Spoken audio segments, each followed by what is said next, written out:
Сәлем достар, менің арнама қош келдіңіздер. Бүгін сіздермен бірге сәбізден жасалатын ерекше дәмді икраның рецептісімен бөліспекшімін. Ең алдымен қажетті заттарымызды тазалап, жуып аламыз. Ең алдымен сәбізімізді бөліп алдық. Ет тарқыштан ыңғайлы болу үшін осылай 4 бөлікке бөлдім.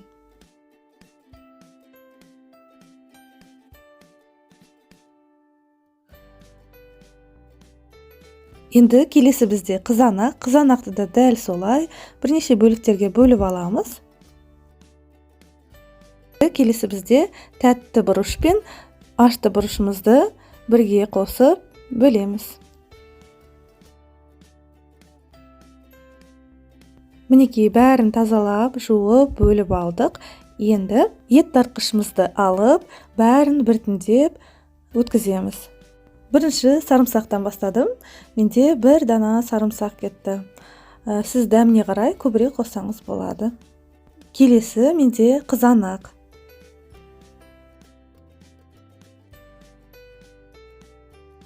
Енді тәтті бұрыш пен ашты бұрышымызды ет тартқыштан өткіземіз. Ашты бұрыштан мен 1 тал қостым. Сіз дәміне қарай көбірек қоссаңыз да болады. Енді келесі бізде сәбіз. Осылай қыздарымен бірге көңілді жасадық. Енді арнайы ыдысымызды алып, ет тартқышта өткізілген сәбізімізді саламыз. Үстіне сұйық май құямыз. Отымызды қосып, қатты отта пісіреміз. Шамамен 5 минут өткен соң үстіне қызанақтарды қостым. Дәміне қарай тұз, қант, бұрыш қосамыз.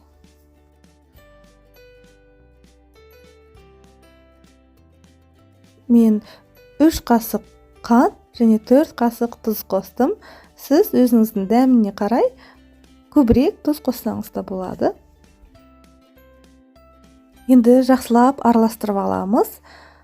Біз енді қайнағанын күтуіміз қажет. Қайнаған соң астын басатын боламыз.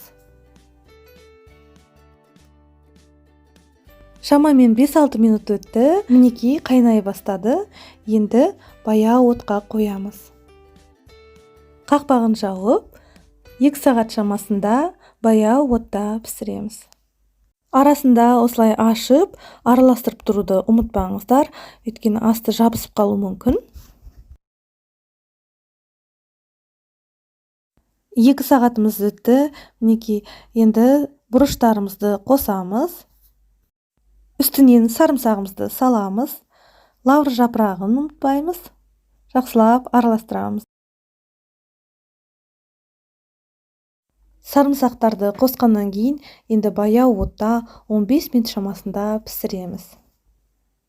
Ол аралықта банкаларымызды жуып, мантаваркада стерилизация жасадым. Үстіне 1 қасық уксус қосамыз. Яғни сірке суын.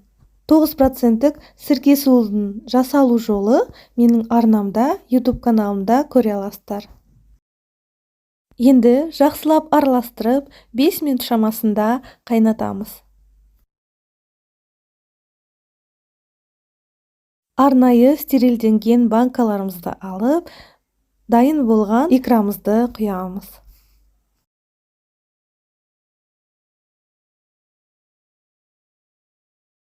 Қақпағын жақсылап жабамыз. Жабылғанын тексеріп, аударып көруіміз қажет. Мінекей біздің сәбізден икрамымыз дайын болды. Сіздерге рецепт ұнады деген сенімдемін. Өте дәмді болып шығады. Қыста менің балаларым сүйіп жейтін салаттарының бірі. Жаңа рецепттерден қалып қалмау үшін тіркелуді ұмытпаңыздар. Жабылған банкаларымызды осылай теріс аударып, салқын жерге жылы жауып қоямыз.